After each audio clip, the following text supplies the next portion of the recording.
Welcome to the 3 Down Nation podcast. I'm Justin Dunk, joined by John Hodge. Today, we're discussing the Hamilton Tiger Cats adding Grey Cup winning head coach Scott Milanovich to the coaching staff.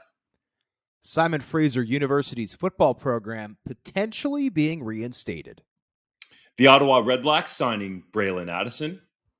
Greg Dickinson stating the Riders' offense will run the ball more in 2023.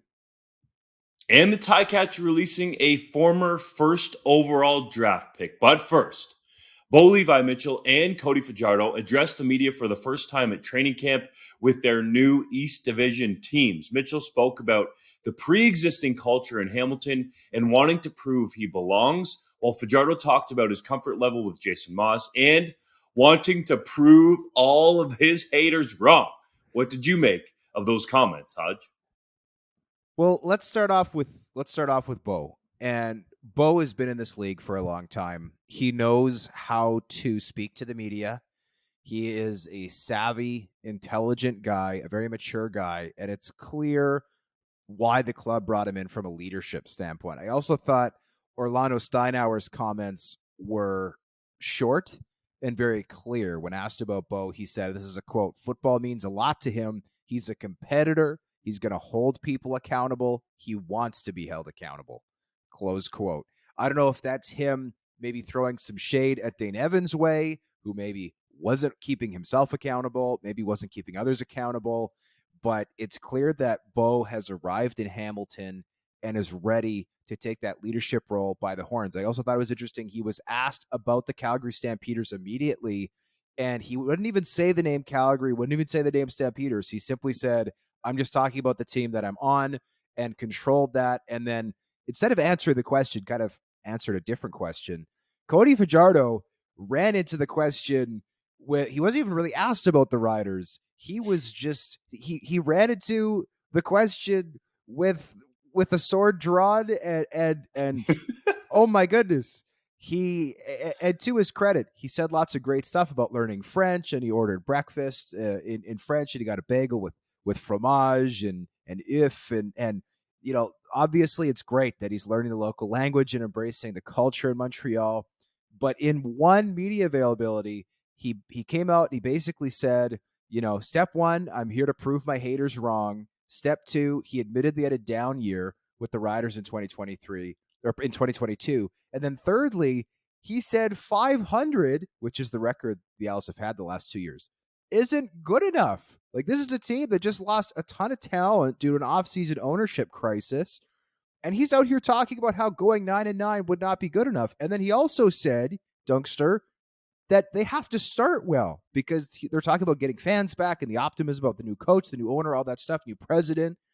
And he straight up says, well, we have to start well. So when you talk about adding pressure, Levi Mitchell, when it came to pressure, talked only about putting pressure on himself to succeed.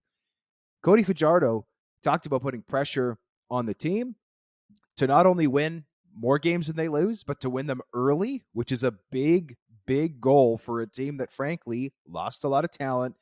And I thought it was wild that he talked about trying to prove his haters wrong. That said, you know, good for him. He's entitled to say what he wants to say.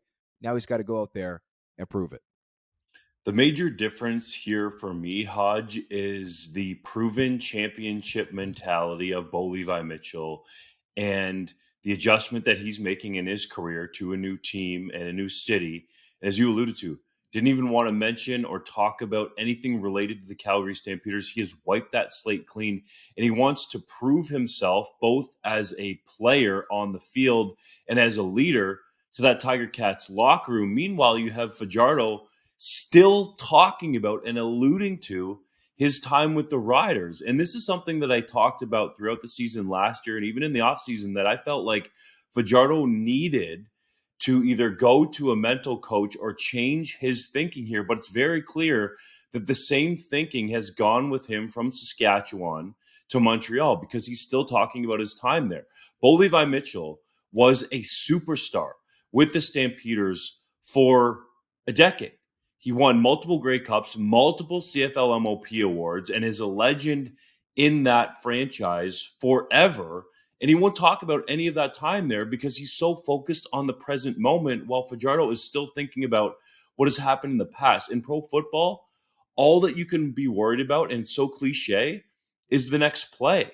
And that's where I think you see the difference in mentality here, a championship mentality at that, between Mitchell and Fajardo. And I think Mitchell does a great job of controlling these media scrums, deflecting pressure, as you said, away from his teammates and team overall, and putting more of it on himself, where Fajardo just opens up his mouth and says, fill me up with all this pressure, I'll deal with it. But that did not work well for him last year. I think he needs to be more savvy in these media scrums. Don't get me wrong. It's great when he says this stuff, Hodge. You know it very well, too, for 3downnation.com and the rest of the media, when he's very open. But to me, it's clear that he hasn't learned anything better in terms of a mental mindset and approach to a season after what had happened, especially last year in Saskatchewan, and him being ushered out of town after being anointed the franchise guy and everybody loving up on him in 2019 and 2021. So that to me is what stands out about the first time that these two quarterbacks addressed the media at training camp. Yeah, I'm not cheering for or against Cody Fajardo. And for anyone who accuses us of being Cody Fajardo haters, nothing would be better for us as a publication than if Cody Fajardo popped off for an MOP season. And frankly, nothing would be better for the CFL because, as Fajardo alluded to, that new crew of Pierre-Carl Pelado, who's the new owner, they've got the new president, new coach, new everything. That club needs some positive momentum after what they went through the last certainly 6 months, with Gary Stern departing as the minority owner of the team, the CFL having to step in and take control of that franchise, the uncertainty, the doubt that surrounded that franchise. There were some scary moments, I think, for that club in January. Now, I think it's worked out very well, and by all accounts, they've hit the ground running. But nothing would be better for the Montreal Alouettes, at least in my view, for right Cody Fajardo to have a 2019 like season where he leads the team to a first place finish. By the way, the Montreal Alouettes, not only have they not won a Grey Cup since 2010, they've also not finished first in their division in over a decade, which is wild to say after they've finished first in the East seemingly every year for the first decade of the 2000s. So this is a franchise that needs to get butts in seats, and they need to win fans back because they haven't done a lot of winning on the field, certainly for the last 10 years. But that being said, Dunk, yes, I was surprised at how little Cody Fajardo seemed to have learned from his days in Regina. And I think Cody Fajardo is an extremely kind-hearted person. He seems like a very personable, affable guy, and we love honesty in the media because some players are not honest, and that makes our job tougher. But with that being said, you mentioned the leadership championship mindset, and I think that's what's missing from Cody Fajardo when he talks to the media. He's talking to the media like he's talking to his buddies in high school, and that's not what you need to do. You need to step up and be a better leader and someone who is going to focus on the present. He didn't have to say the word riders. He didn't have to say the word haters. And he said those words largely unprompted, and he said them early in his availability. He could have easily just said, look, I'm flushing the past. I don't care where I was in the past. I'm here in Montreal. We're here to win a Grey Cup, and I'm going to hold myself to a high standard to ensure that we get there, period. That's what Levi Mitchell said in Hamilton, and that's easily what Cody Fajardo could have said in the Belle Provence. For anyone that wants to think that 3downnation.com could be a hater of Cody Fajardo, I just want to point to all of our content hyping him up throughout that 2019 season because he earned it. And all we've done since is largely write about what he has said and used his quotes. And then now this is our analysis on top of it. And Hodge, I think it's warranted, and you somewhat alluded to this, that we're not cheering for or against anybody. And I think largely Cody Fajardo in his dealings with the media and even fans in Saskatchewan was so good. He had time for lots of people. He did not big time anybody from what I had heard.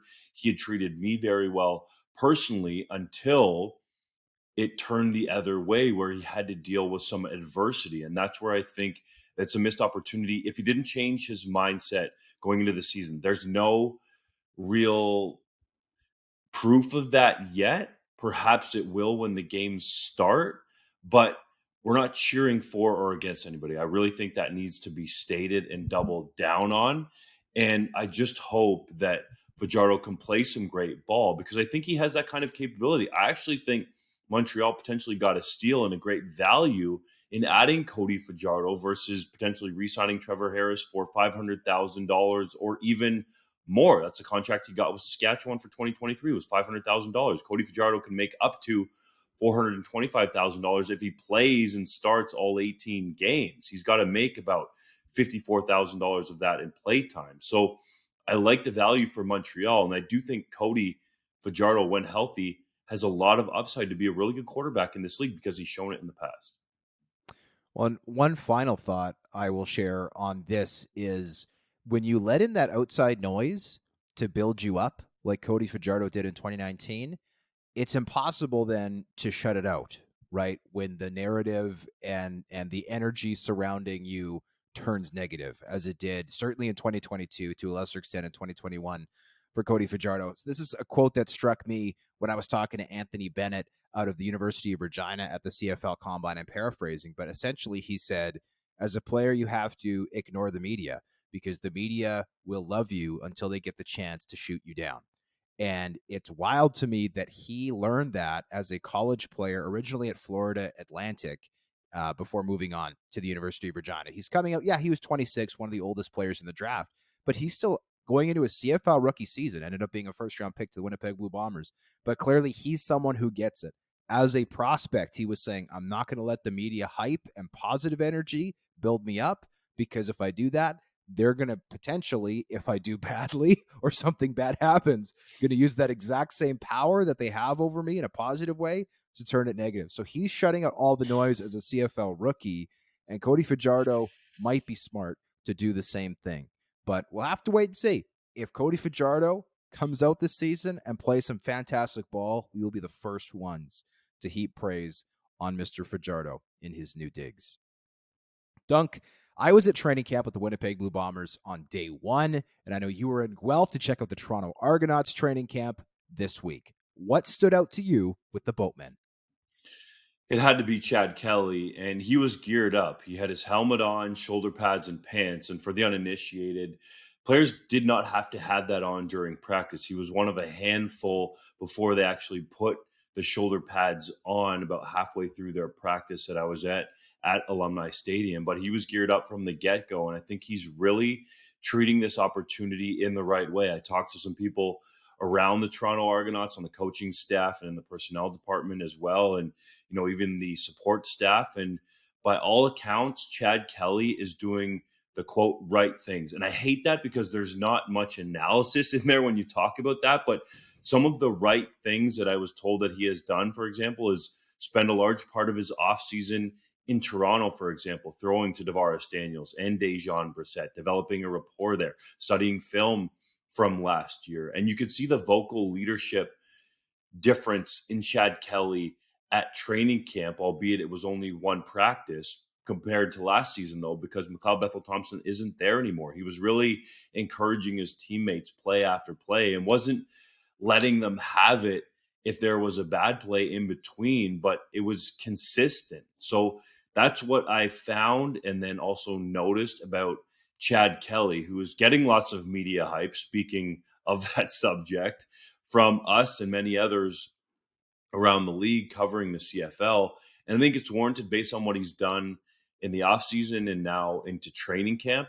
But ultimately, he's going to have to prove it on the field. The one other note that really stood out to me was Ben Holmes can absolutely sling the rock, and the Argos are rightly high on him. They have some other quarterbacks in camp that they like as well, but Ben Holmes to me seems like a guy that has some great upside as a QB who can continue to develop the CFL level. And if you think of it, there was a lot of people around free agency and perhaps even still so, maybe Argos fans as well, that thought that the Argos should go out and sign a veteran backup quarterback. But when you look at that market right now, or even during free agency, there wasn't really anybody super sexy or that had a lot of experience that they could go and get. So they're going in house with Chad Kelly, obviously, as the starter, and also Ben Holmes, presumably as the backup. Ryan Scott is also there as well, who was the best player, you could argue, in spring football the last couple of seasons. So they like him. They're going with the guys in house and that they've developed and that know Ryan Dinwiddie's system and Pete Costanza's system as well. So I like that shift. And because they're going cheaper at quarterback, that team is loaded. You talked about Valoran or Malade multiple times on this podcast, the highest paid defensive end. Well, one of the reasons they have the money to do it is because Chad Kelly's contract is sort of earn as you start, so to speak, or earn as you produce, to put it in other terms. So the Argos got a lot of depth. And I think the quarterback position, it's training camp, so it's hard to tell, but looks pretty solid for the Argos. I love that you highlighted the backup quarterback spot because that is something that this team does not have, right? Is experience at the CFL level at the quarterback spot. Chad Kelly has started a grand total of 1 CFL regular season game, and the other quarterbacks combine for 0 CFL regular season starts, which is wild. Now, as much as, I mean, you talked about maybe not having sexy names on the open market. This team could have gone and signed Antonio Pipkin, who's been a member of this team before, was with the BC Lions last year. They could have gone out and signed the Canadian out of UBC, who was there last year, or who's drafted the team. Yeah, Michael O'Connor, who's drafted to the team in 2019, has since been a member of the Calgary Stampeders and BC Lions. They didn't get O'Connor. They didn't get Pipkin. They went ahead and they've rolled the dice. And on the one side, I get that that's risky. I'm, I guess, maybe more of a risk-averse kind of person. I would personally, if I was running that team, go out and get a veteran arm like that. But I also see the counter argument, which is kind of what, you know, you and especially JC have talked about on the show before, which is, well, why keep embracing quarterbacks who you know on their best day are going to be average and on their worst day are going to play badly? Like Antonio Pipkin has been in this league long enough. You know he's not realistically going to improve. Michael O'Connor hasn't played as much. I'd like to think that he could maybe improve, but he's also not in a camp right now, which says a lot about, at least right now, how the 9 teams across the CFL see him. Why not try to turn over as many rocks as you possibly can to try to find a gem, so to speak? And if you like Ben Holmes' arm talent, then I'm excited to see him. He's an older guy. He's already 28 years old. At some point, it's kind of got to happen if it's going to happen. So if Chad Kelly gets hurt, I think we'll see that opportunity because right now, Ben Holmes is 1 play away from being a starting quarterback in the CFL, which, if you're an Argos fan, could be really exciting. Also a little scary, given the fact that, again, as of now, he's done nothing in this league. The upside to me is worth the risk. And Hodge, I know you want to keep it moving here, but it is something that I hope we see more and more across the CFL is giving quarterbacks an opportunity when you know that the guys on the street or the guys that have been in around that 500 mark, that's what they are. So I think from the Argo standpoint, this is definitely calculated. And they're looking at this like, all right, Chad Kelly knows our offense. Ben Holmes knows our offense and has been here for an entire season, just like Kelly has. And yes, they don't have that experience, but you can also make an argument that we don't know what their potential is because we haven't seen them play. So it could be untapped. It could be really high, but it could also be really low. I just really like the approach. And if you look at it from a team building aspect, it allows you to load up at other positions. And I think the Argos have created a lot of depth throughout that roster, especially among their Canadians. The one thing that I would like to see from the Argos, if I'm looking at their offense, because I think their defense could be really good, is that vertical stretch threat, a guy that can legitimately burn and take the top off of the defense. I think that would really help Chad Kelly or Ben Holmes. Those guys throwing the football, they need that speed threat. I think Dejon Brissett could be that. So the Argos are hoping that he'll flash, but there are some other Americans there that I think the Argos are hoping. I know the Argos are hoping will pop during training camp and earn the ability to do that. The Hamilton Tiger Cats finalized their coaching staff with the notable additions of Jeff Reinebold, who replaces Craig Butler as their special teams coordinator, and Scott Milanovich, who will serve as a senior assistant coach. Who is the bigger addition, Reinebold or Milanovich, and why? It has to be Milanovich because it puts so much pressure on Tommy Condell, whether the Tiger Cats will admit that or not. And there's no way Orlando Steinauer will. I don't think Tommy Condell will. I don't think Scott Milanovich will as well, because they all want to get along at this point. Now, it's important to know that Orlando Steinauer and Scott Milanovich have an existing relationship going back to 2012. Milanovich was brought in as the Argos head coach. And of course, that was the year of the 100th Grey Cup. And Milanovich kept Steinauer on his staff as a defensive backs coach, and they won the CFL championship. And then following that season, Steinauer went to Hamilton, where he's been ever since, except for 1 year in 2017, where he was at Fresno State. So there is that relationship there. And I think you can never have too many smart football minds, especially with experience at the quarterback position. And it can only sharpen the Tiger Cats offense overall. So I think Milanovich is the bigger addition because he's new and sexy, and Reinebold has been there before, even though he's really good. I agree with that, Dunk. And it certainly, I think, puts pressure on Tommy Condell to get that offense running in a hurry. Condell and Levi Mitchell have worked very closely this offseason and been in constant communication. I know when Bo signed in Hamilton, he made jokes about Tommy Condell trying to get him to buy a house that was next door to his, so that they could be that close and just talk all the time and have slumber parties and do all that kind of stuff to just, build that relationship. Okay, I'm joking about the slumber parties, but I was not joking about the next door stuff, because they want to be on the same page. And obviously, it's very important for a franchise quarterback and a well-tenured offensive coordinator to be on the exact same page. But Bob Young, the owner of the Hamilton Tiger Cats, calls himself the caretaker of the Hamilton Tiger Cats, loves new, shiny, bright toys, right? He has a background in tech, and if he has the opportunity to go out and get the brand new, shiny toy, then he's going to do it. And he's quite happy, in the past at least, to discard previous toys. Look no further than Henry Burris getting chucked aside for Zach Collaros, or Zach Collaros getting chucked aside for Jeremiah Masoli, or tenured head coaches, right? We've had coaches who have had good runs in Hamilton, and they get chucked aside because Ken Austin is available, get rid of Ken Austin. June Jones is available, or what have you, right? That is a history of the Hamilton Tiger Cats going out and getting the shiny brand new toy. And right now, Scott Milanovich is a brand new shiny toy. For the uninitiated, he was the QB coach and offensive coordinator during Anthony Calvillo's kind of renaissance years in the late 2000s with the Montreal Alouettes, became a head coach with the Argos in 2012, won a Grey Cup that year, departed for the NFL with the Jags as their QB coach in 2017, had a 3-year run there, became the head coach of the Edmonton football team in 2020, and went undefeated in that entire run, Dunk. Granted, there was no season, and At least he didn't lose a home game with Edmonton. Hey, that's an excellent point. He didn't lose a single home game. He left the Edmonton football team after collecting a big fat check to do nothing in 2020. Went to the Indianapolis Colts, spent 2 years as their QB coach. Now he's back in the CFL with the Ticats. So this is a guy who, on paper, has been a CFL head coach twice. He's been an NFL QB coach twice, and he's run some extremely successful offenses in the CFL with Anthony Calvillo at the helm, dating back about 15 years ago. So he's got a fantastic resume. And if I'm Tommy Condell, I'm making sure that offense in Hamilton is cooking the first month of the season, because it would be very easy for the Ticats to make a change. Getting to the Craig Butler issue, I talked to Craig Butler this past week. The column came out this morning as to his future. He is a London, Ontario native. He played at Western University for the Mustangs, where he was a star defensive player.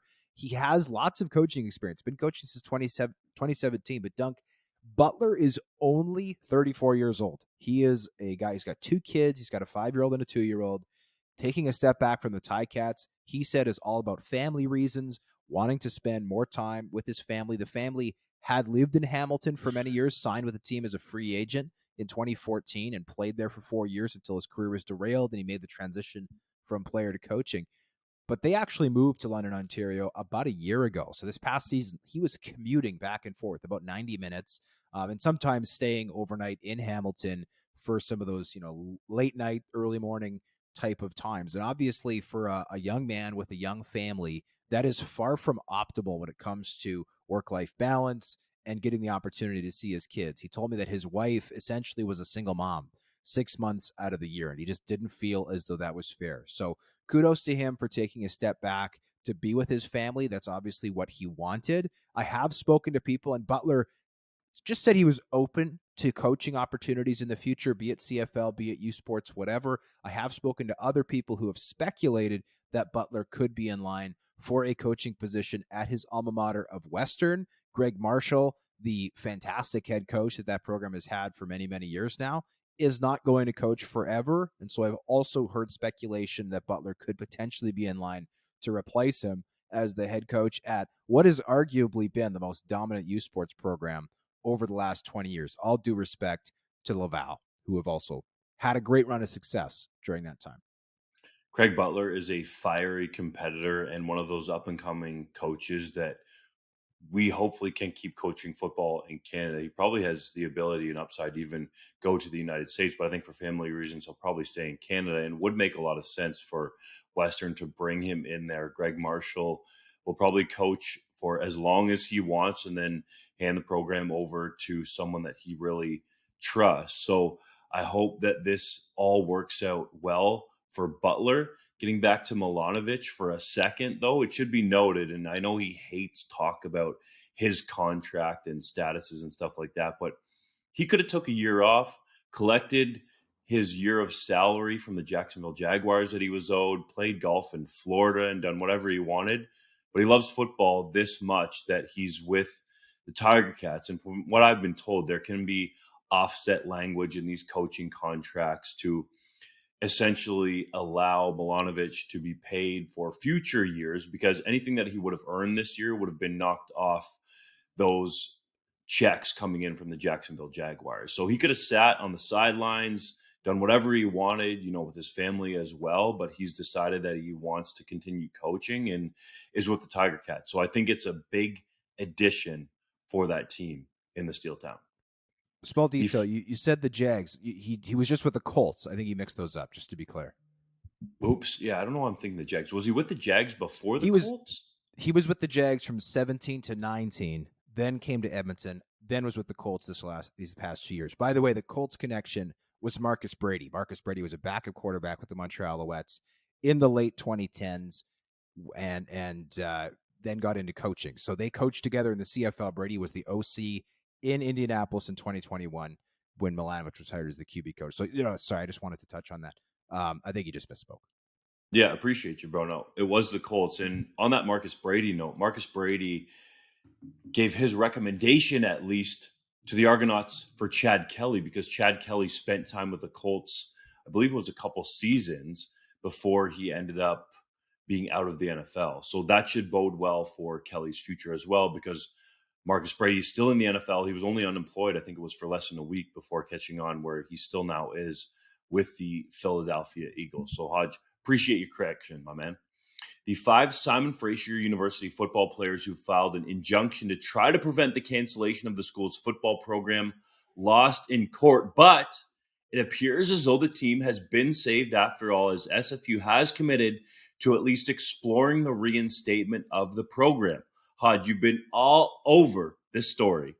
What do you think we'll see from Simon Fraser's football team, and will it be back on the field in the future? I think it will be. And this is a perfect example of losing the battle, but ultimately winning the war. Filing this injunction, the players were in court on May 1st. And I think a lot of people were anticipating a decision to be made within 24, if not 48 hours. This thing ended up lingering for 10 days. It took the judge 10 days to make a ruling on whether or not the injunction would be upheld. Now, it was defeated. That being said, what that long decision allowed for was for the supporters of this program to continue beating the drum for SFU football. And every day, we talked about it on this show, we've had the news up on the site, between Hall of Famers walking away from the Hall of Fame, from local politicians, football stakeholders across the country speaking out about this change. I think SFU has finally crumbled to the pressure of public opinion. They've hired Bob Copeland as a special advisor, and he's been tasked with a number of things. And I know SFU originally talked about, potentially hiring somebody. Well, Bob Copeland has worked previously as a consultant for the CFL and for U Sports. So he is a very good person to have in this role. And he's been tasked with responsibilities, including the evaluation of the possibility of SFU playing exhibition football games in 2023. By the way, stakeholders last month reached out to a number of institutions in Canada and the United States and were able to informally agree upon an entire schedule for 2023. Some games, again, south of the border, many north of the border, with 3 down U Sports rules, which is a fantastic thing. The only thing that's contingent, of course, is approval, right? They're informal agreements now. They will become formalized if and when SFU officially gets the go-ahead to play in 2023. Copeland's also been tasked with the viability of the program being reinstated in 2024, and then also initiating dialogue with select football governing bodies. To me, that means U Sports, where he's previously consulted, though Simon Fraser did say they're not ruling out joining the NAIA, where the club previously played when it was founded back in 1965. Now, SFU and its Football Alumni Association, after the announcement from SFU saying that they are hiring Bob Copeland, said that they have agreed with the university to pursue a goal of joining U Sports in 2024, where they'd be a member of Canada West. So, Dunk, this is not done. There still needs to be follow-up, and Dr. Joy Johnson in her video post, and by the way, I give Johnson credit for not just hiding behind a press release, but actually going as far as to shoot a video where I think, the tone of what is being said and the transparency is better than just releasing a statement. A press conference might have been better. For the record, 3 Down Nation requested an interview with Dr. Joy Johnson. We were not promised one because she is a very busy woman. We did not end up getting one, unfortunately. But she admitted that there needs to be trust that is rebuilt between the school and the football community as a whole. One thing I love, and I think is a very positive indication about the future of this program, Dunk, is they've also agreed to keep student athletes on scholarship for the duration of what would be their normal years at SFU. Previously, they'd only agreed to keep students on scholarship for 2023, 2024, which to me is an indication that they do not want players transferring out. They're still happy to help players transfer out if that's still their goal. But you don't have a situation anymore where players are going, okay, I could potentially stay and hang around for, this year, but if the program is bust, then I'm out of a scholarship. Now you've got a situation where players are going, okay, I know I'm going to school on scholarship no matter what. Now it's just a matter of officially getting this program back. But Dunk, I'm extremely optimistic that this program will be back in full, potentially even as early as this fall, which, considering the news last month of the program suddenly being canceled and the AD telling 3 Down Nation that there was no way the decision was ever going to be reversed, you talk about a positive trend. And by the way, full kudos to the people who have fought tooth and nail to try to save this program after the university made a very concerted effort to kill it, because it appears they've won. It's certainly headed in a positive direction in terms of Simon Fraser University's football team getting back on the field and actually having a program again, Hodge. But this is all just a complete waste of time.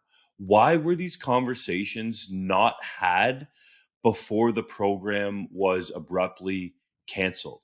Why did they not talk to conferences in the NAIA? Why did they not talk to U Sports and have these conversations ongoing, all the while knowing that they still had one season left, 2023, in the Lone Star Conference? To me, I give full credit to all the people, especially the alumni and the players and the group of moms that have gotten together as well, for not letting this thing die, but is just a complete waste of time. And that waste of time lies at the feet of the administrators at Simon Fraser University. They could have gone about this in an actual professional way, like they like to talk about a lot of times at these institutions of supposed higher learning. They did not do that. They disrespected the student athletes in a major way. And I'm happy to see, as you said, that there are these discussions, and it seems like it's going in the direction where the program will be reinstated, but it's a complete waste of time. That's what makes me the most upset in this situation. And yes, I'm somewhat biased as a former student athlete at a Canadian university, but I am almost sure that this would have never have happened at the University of Guelph. And it's not like we had millions of dollars being pumped into our program at that time, or were set up the way a Laval University as. The discussions would have been had, and the program would not have just been pulled out without any, at least, background in terms of trying to figure out what could be next and communicating with the student athletes. So it's great. It's going in a positive direction. And I suppose this time wasting is now in the past, but it just, to me, does not seem like it's parallel with what Simon Fraser states it to be as an institution.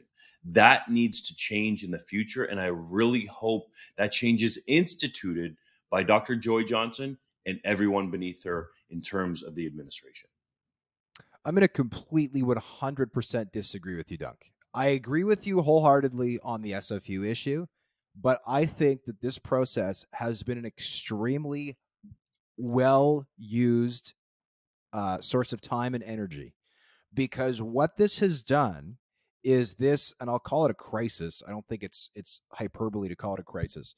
What the response to this crisis has done across the country between stakeholders in amateur football, professional football, U Sports football, whatever, what it's done is it's reminded people for the first time in a generation that when they can all get on the same page and fight for the same cause, they hold a lot of power.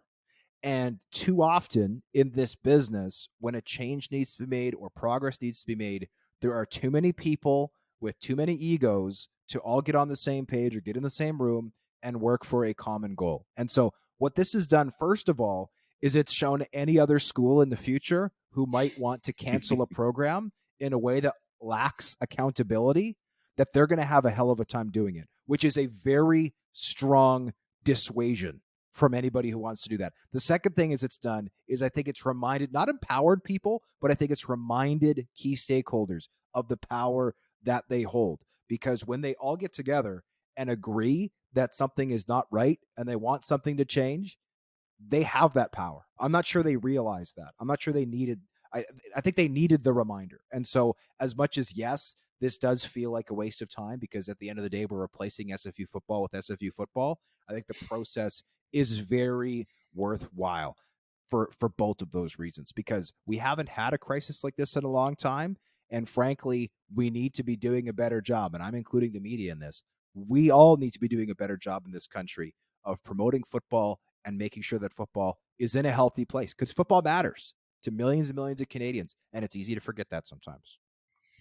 That's granted, Hodge, and I agree with your disagreement. I think we're kind of saying the same thing. My issue is the time wasted by Simon Fraser University here. They could have spent this time treating their student athletes with respect and moving the program forward instead of canceling the program, looking like fools for the way that they went about it, and then now reinstating it. So I kind of think we're saying the same thing, but I totally know what you mean and get how you're explaining that this actually is a great thing overall that people have banded together.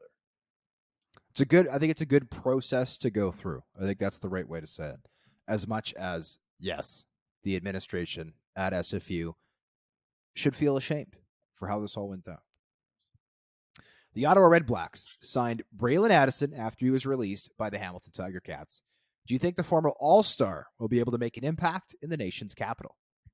There's a possibility there, but the real reason that Addison has not been able to make an impact in the last two CFL seasons, 2021 and 2022, is just health. He needs to be able to show that he can get over these lower body injuries and stay on the field. In 2019, he was an absolute superstar, an all-star, a guy that they used in multiple ways in Hamilton and Tommy Condell's offense. And I think that's the only reason why the Tiger Cats have released Addison, is because just hasn't been able to stay healthy. Now, he obviously has the relationship there with Sean Burke, the general manager in Ottawa, who spent a number of years as, I'll call him, the de facto GM with the Tiger Cats. Some people may or may not like that, but that's kind of what he was. So he's got that relationship there with Addison, and Addison obviously was close with Jeremiah Masoli, who he had his best season partly with in 2019, even though Dane Evans actually started more games than Masoli did that year. But on Addison's way up, it was Masoli by and large part, that was the guy that was there with him and that was throwing him the ball, even in 2018 when he was getting rolling. So I think there is the chance for him to make an impact in Ottawa, but he's got to be healthy. The best ability in pro football, pro sports, and really anything is availability. And Addison needs to make that paramount. And I hope he's getting healthy and can get back on the field at 100%. Yeah, I like the addition, and the one knock I'll say is right now as a team, I don't think that the weapons that the Red Blacks have in that receiving core are enough to scare anybody. Jalen Acklin, I think, has proven he's a legit number one receiver. Nate Bahar, I think, has finally started to really come into his own at the slot. Outside of that, they've kind of got a bunch of guys who are looking to either take that next step or find a gear that they used to have. Right, COC Mariner, maybe he can pop off the page a little bit. Justin Hardy, a guy with a lot of NFL experience, maybe he could find that next gear. Then they've got a bunch of guys who are looking to find an old gear, like Quan Bray was fantastic with the Montreal Alouettes before his legal issues that came up. He's now back looking to try to refine that connection. Same thing with Shaq Evans. Shaq Evans was arguably the best receiver in the CFL in 2019. Well, he's done nothing the last 2 years as he struggled with injuries. I'll also throw Tavon Smith in that role. He was a guy who was super exciting with the Edmonton Elks when he came back from the NFL as a Canadian. Hasn't done a whole lot the last couple of years. So Bralon Addison is another guy you can kind of throw into that last category. And as much as the Red Blacks, I think, deserve maybe some criticism for not going out and getting a top tier receiver like a Eugene Lewis, like a Kenny Lawler, somebody like that, the prices that those receivers were commanding in free agency were off the charts. So I also understand the Red Blacks wanting to spend their money and allocate those funds elsewhere. So I don't think it should be taken for granted that Bralon Addison's going to reach his all-star status again. But what I do like about this move is that it adds kind of another lottery ticket, so to speak. The more lottery tickets you have, the better chance that one of them is going to hit. And if you look at a guy like Quan Bray, I look at a guy like Shaq Evans, Tavon Smith, this is another one in Addison where it's like, okay, this is boom or bust. But the plus side is you probably, and I don't know what he's making yet. We haven't seen the contract. But when it comes to Bralon Addison, at this point of the year, you're not going to get paid a lot of money because everybody's already spent their big money in free agency. And when you get cut at the 11th hour, you're going to have to play on the cheap. So I would assume, and I'm speculating here, but I think it's fair to speculate that the Red Blacks did not have to break the bank to get Bralon Addison, making this a low risk, potentially high reward move. Got a bunch of lotto tickets, and if one pops there between Shaq Evans, Bralon Addison, or Quan Bray, then the Red Blacks will have done well. And I think the base of that core is great. Jalen Acklin has an amazing rapport with Jeremiah Masoli, and a full season of those guys together, if they can both stay healthy, could be dangerous. I really like Nate Bahar there. I think Tavon Smith just was in a situation where there were so many quarterbacks rotating in and out there in Edmonton that it was hard to develop some consistency. He's a guy that's a burner and that I think has some untapped upside in this league. So I like the targets there. Justin Hardy, a big physical body. And I like the way the Red Blacks went. Hodge, you alluded to it, and not spending big bucks to go get a Geno Lewis. And realistically, Kenny Lawler was never going anywhere other than Winnipeg anyways. So they invested those funds on the offensive line in a guy like Drew Desjardins, who became the highest paid offensive lineman ever in the CFL at over $250,000 to protect Masoli and keep him healthy. So I think the Red Blacks have a lot of potential, but they're going to have to live up to it at some point. The CFL introduced a number of new health and safety protocols for 2023, including the use of guardian caps in training camp, having medical assessment tents on sidelines, involving security and venue staff members in pregame medical meetings, and having staff from all 9 teams complete additional professional development in the areas of emergency medical response and in-air emergency preparedness. What do you make of these changes? Any changes that improve health and safety of players, I think, is a win for everybody involved in this league automatically. So I applaud this move for the CFL. The one thing I'll say, and though the CFL did not allude to this in its release, I think it's fair to speculate that this is all being done in response to what happened with Damar Hamlin, defensive back for the Buffalo Bills this past season, when he went into sudden cardiac arrest on the field following a big hit and was administered CPR for 10 minutes and came very close to tragically losing his life on the field. Now, Hamlin has since made a full recovery. The story made international headlines, and I'm sure all of our listeners, even those who don't watch or follow the NFL, are familiar with it. Fortunately made a full recovery, spent about a week in hospital, I believe. But I think this is the CFL being proactive and saying, look, we could have, chances are low, but this is a violent game played by violent men. We could have a situation like a Damar Hamlin situation. And how would we deal with that? What would our protocols be? How would we go about helping that situation the best we can? We know injuries are inevitable in football. It's an unfortunate part of the game. And that's why these players need to be protected to the best of anyone's ability, because they're the ones putting their bodies and hearts and minds on the line when they suit up and go out to play for our entertainment. But these changes, I think, are very positive, Dunk. And when it comes to the tents, and from what I gleaned from the release, these tents are not going to be set up full time. They're going to be collapsible tents that you can put up on the sideline. That's a tough conversation that I'm sure had to be had at CFL headquarters, saying, look, if one of our players was undergoing cardiac arrest, what can we do to provide them at least some sort of privacy and not be in the prying eyes of tens of thousands of people? So the thought that a tent can be brought out to at least provide some protection for the player, for the sake of their families, for the sake of teammates and people who care about this individual, I think is very positive. So I like these changes a lot. In hindsight, it's things that the CFL and NFL and other pro leagues probably should have had already in place, but hindsight is 2020. And I'm glad that the CFL has decided to be proactive and not wait for, heaven forbid, their own Damar Hamlin situation, and make these changes now. I think this is a home run. This is great. The one smaller note that I'll highlight quickly is the guardian caps, as they're being called. They'll be worn by offensive linemen, defensive linemen, running backs, and linebackers at training camp and during practices throughout the season. And the idea behind these, and from the testing that they've done, is that they'll help to reduce concussions and impacts to the head. So there are some sort of numbers floating around that it can reduce concussions by 10 or more percent, and obviously reduce the amount of head trauma that these players could potentially undergo in practice. So I think it's another step where the CFL is being proactive, and we should give them applause when they do this, because they don't necessarily do it all the time, or at least haven't done it in the past. So it should help further protect the players, which are ultimately the people who provide the entertainment and all of the exciting games and plays and all that kind of stuff that we love to watch in the Canadian Football League. Time for Hodge's heritage moment, Dunkster. On this day in 2002, the Saskatchewan Roughriders signed Reggie Hunt to his first CFL contract.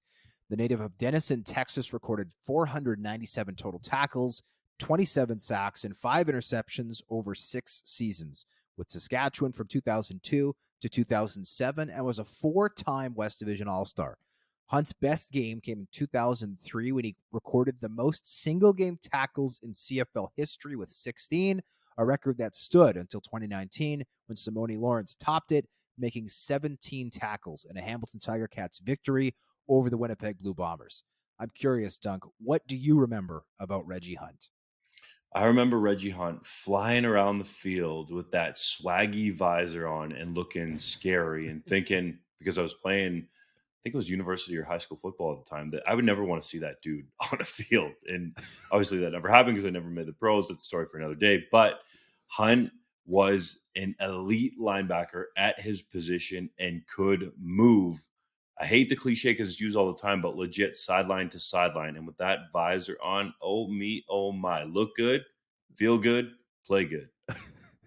I 100% agree with you. Sideline to sideline is the way to describe Reggie Hunt, seemingly in on every defensive play. And I will say, as like a preteen and young teenager who would hope that the Blue Bombers won the Labor Day Classic every year growing up, Reggie Hunt spoiled many of those Labor Day Sundays for me and my family. So kudos to Reggie Hunt for being elite. And then also it should be noted, his younger brother Aaron Hunt was a fantastic defensive tackle for many years with the BC Lions. So clearly some quality bloodlines there, with the Hunt brothers being, two of the best defensive players I've seen in the CFL over the last 20 years.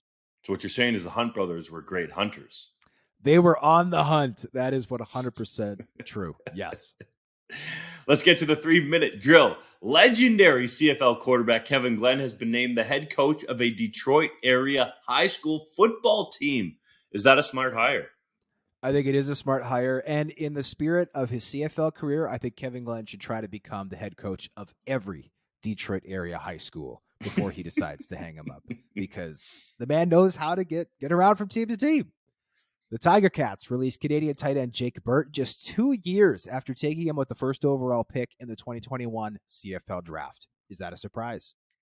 It's not, because I've had multiple personnel people around the league say to me from the moment he was selected that they thought Jake Burt was a phony. That's their words, not mine. And they thought he would Ooh. be a bust. So it did not surprise me in the least. I hope he can potentially listen to this and use it as fuel to prove them wrong. But he has yet to live up to that draft selection oh so high at the top of the draft.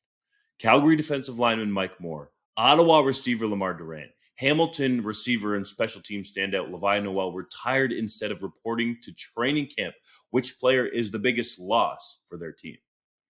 I think the biggest loss is Levi Noel in Hamilton. I know he did not have a good season last year, split it between Ottawa and Edmonton, but not only is he a guy who can play almost like a Jake Burt, Nikola Kalinic type role on special teams, it's a big body dude to get down the field. That's a club that has been desperately trying to find the next great Canadian receiver and have just had absolutely no luck. So that is a spot I think they needed to get better. They've not. The Redblacks signed Jalen Acklin and Jacob Ruby to contract extensions through 2024. Which of these moves do you like more? Dude, it's so close, but I got to go with Ackland because he has, I think, an even higher upside to reach in terms of being a number one receiver. And he's so tied to Jeremiah Masoli that it has to be Ackland. Ruby has done a great job in rebounding and sort of returning to form. And I think he still will be good for the Red Blacks. But to me, securing Ackland is the move that I like more. The BC Lions released defensive tackle Stephen Stove Richardson as he wouldn't have passed his physical for training camp. Do you think we'll see Stove back in the CFL someday? I don't know, Dunk, but I really hope so. Stephen Richardson, one of the most underrated players I think I've seen in the CFL in the last 5 years, was an unbelievably impactful interior defensive lineman and someone who should be playing pro football. I just hope he can find a way to get healthy after what I believe it's 2 Achilles tears. Brutal. Former first-round NFL draft pick Shane Ray signed it with the Buffalo Bills following a 2-year stint with the Toronto Argonauts. Do you think he'll crack the Bills roster? I think it's an uphill battle for him to get there, but it's a possibility. He's going to be a cheap veteran pass rusher, and the Bills need that if they're ever going to get by the Kansas City Chiefs and reach those Super Bowl hopes that so many people, so many fans, I should say, in Bills Mafia hope they get one day. Team East dominated the U Sports East West Bowl, winning by a score of 37-0. What was your main takeaway from the annual Canadian University Football Showcase game? I just can't believe how one-sided it was. Like the teams are generally made up of, certain schools here from certain conferences here and whatever. But they also will have certain players switch teams to try to make it a concerted effort to have it be a balanced game. How do you have you're allowed to switch player? How is it 37-0? Holy smokes. That was a shocker. Wild. The Blue Bombers cut receiver Michael O'Shea, who also happens to be the son of head coach Mike O'Shea, after rookie camp. Could you imagine cutting your own son? No, I would make somebody else do it if that decision ultimately had to be made. That would be awful. Craig Dickinson said that Saskatchewan's offense will really emphasize the run game this season. Do you think that will actually happen, though? I think it better. Kelly Jeffrey was the running backs coach last year, and the running back duo of Jamal Moore and Frankie Hickson is one of the best in the CFL. And everybody knows if you're trying to take pressure off a young offensive line, run the damn ball, right? That is something that Jason Moss has not done well as an OC in this league. He didn't do it last year. He got fired. Hopefully Kelly Jeffrey can do it, because if they run the ball well and Trevor Harris is getting the ball out quick, that offensive line in Saskatchewan does not have to be very good for that offense to still be successful. So do what you got to do. Take the pressure off the O-line, run the damn ball, and I think that'll help the Riders. We thank you, as always, for listening to the 3 Down Nation podcast. Please join us again next week for another episode. JC Abbott will be back.